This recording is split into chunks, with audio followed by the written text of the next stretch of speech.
ஓம் நாகராஜனே போற்றிவோம், ஓம் நாகதேவியே போற்றிவோம், ஓம் ராகு கேதுக்களே போற்றிவோம்.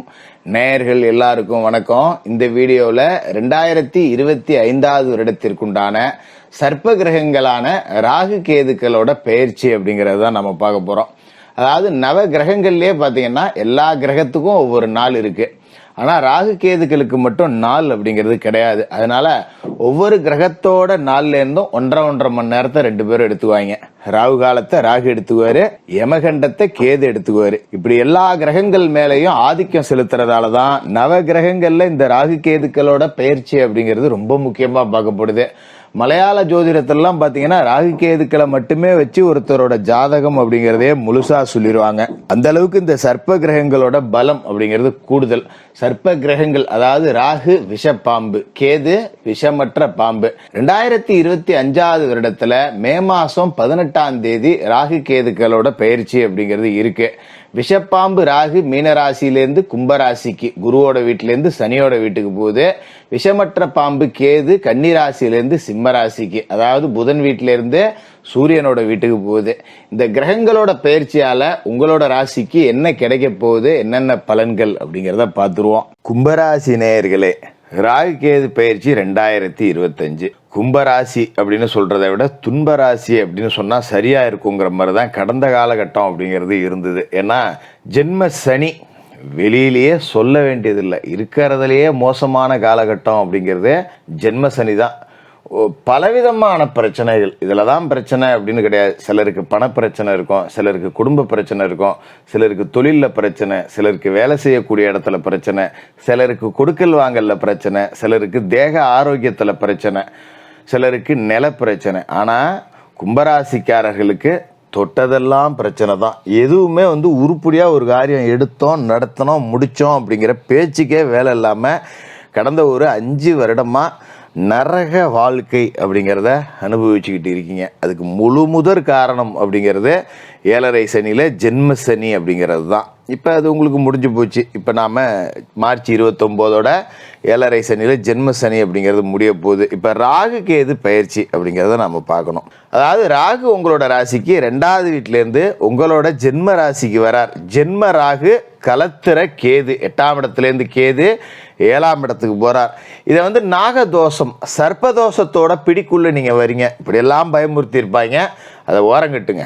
எப்ப ராகு கேது இந்த 2 பேத்துல ஒருத்தரை குரு பார்த்து புனிதப்படுத்துறாரோ அப்பவே அந்த தோஷம் அப்படிங்கிறது அடிபட்டு போகுது. அப்போ உங்களோட ராசிக்கு 8ஆம் இடத்துல கேது இருந்தப்ப, அதாவது கன்னிராசியில கேது இருந்தப்ப அவர் மேல குரு பார்வை விழுந்து போச்சு. இப்ப ராகு உங்களோட ராசிக்கு வந்தோடனே அவர் மேல குரு பார்வை விழுது. அப்ப இந்த தோஷம் அப்படிங்கிறது அடிபட்டு போகுது. அதனால ஜென்ம ராகு வனத்திலே அப்படின்னு சொல்றவங்க எல்லாம் தூக்கி ஓரம் போடுங்க. அந்த மாதிரி எதிர்மறையா பேசுறவங்கள வச்சுக்காதீங்க. ஏன்னா இது நல்லது நடக்கக்கூடிய அமைப்பு. 2ஆம் இடத்துல ராகு இருந்து தனவாக்கு குடும்பஸ்தானத்துல இருந்துகிட்டு காசு பணம் கொடுக்கணும், ஆனா கொடுக்கல. ஏன்? ஜென்ம சனி. இப்ப அந்த ராகு சொந்த உங்களோட வீட்டுக்கு வரார். அப்ப ஜென்ம ராகு அப்படிங்கிறவர் சர்ப்பதோஷத்துல இல்லை, குரு பார்த்து புனிதப்பட்டுறார். அப்படிங்கிறதால இந்த ஜென்ம ராகு கலத்திர கேதுவை பத்தி நீங்க கவலைப்பட வேண்டியது இல்லை. அது மாதிரி இன்னும் சில பேர் சொல்லுவாங்க, ராகுவுக்கு சொந்த வீடு இல்லை, அவர் எந்த வீட்டில் இருக்காரோ அதுக்குண்டான அமைப்பை தான் கொடுப்பாரு. இப்போ கும்பராசி சனி பகவானோட வீடு, கும்பராசிக்குள்ள ராகு வராருன்னா சனி பகவான் மாதிரி தான் செயல்படுவார், ஜென்ம சனி மாதிரி தான் ஜென்ம ராகுவும் செயல்படுவார் அப்படிம்பாங்க. அதுவும் கிடையாது, புனிதப்படுறார் ராகு. அதனால இந்த மாதிரியான அமைப்புலாம் கிடையாது, ஓரங்கட்டுங்க.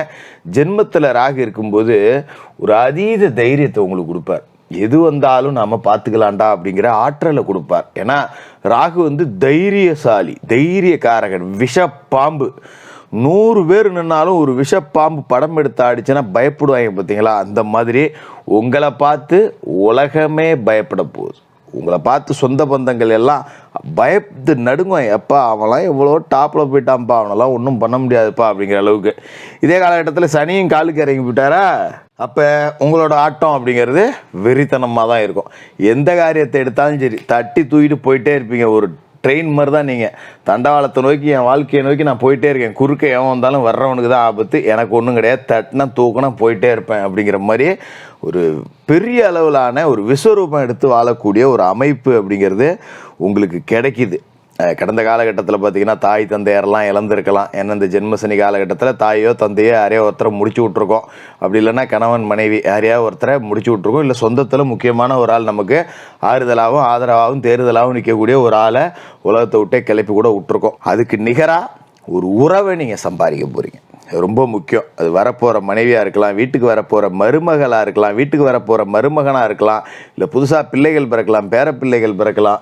இந்த மாதிரி ஒரு புது உறவு அப்படிங்கிறத தேட போகிறீங்க. அதாவது இறந்து போன எங்கள் அப்பனே எனக்கு மகனாக பிறந்திருக்கான், இறந்து போன எங்கள் அம்மாவே எனக்கு மகளாக பிறந்திருக்கா அப்படின்லாம் சொல்லுவாங்க பார்த்தீங்களா.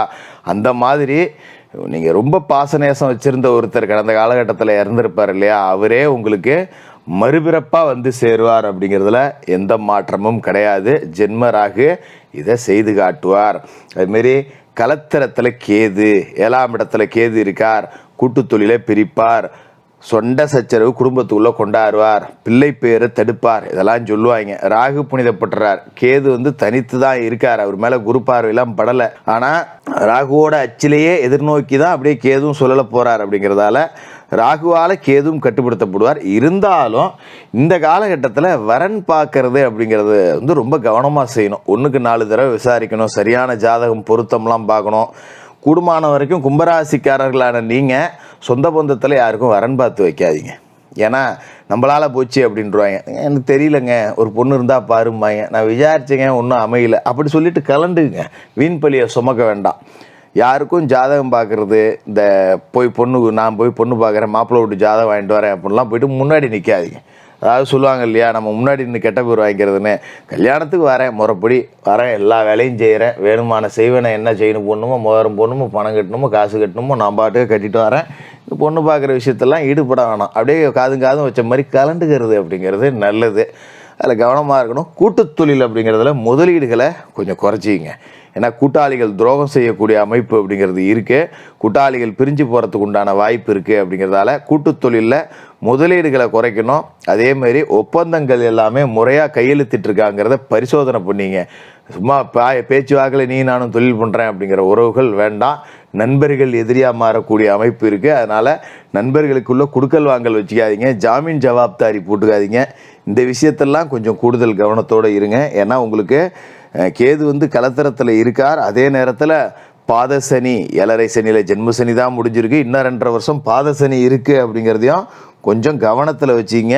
இதே காலகட்டத்தில் குரு பகவான் ராசிக்கு 5ஆவது வீட்டுக்கு வருவார். பூர்வீக சொத்தில் வில்லங்கங்கள் நீங்கி உங்களுக்கு சொத்து பத்து கைக்கு வரும்.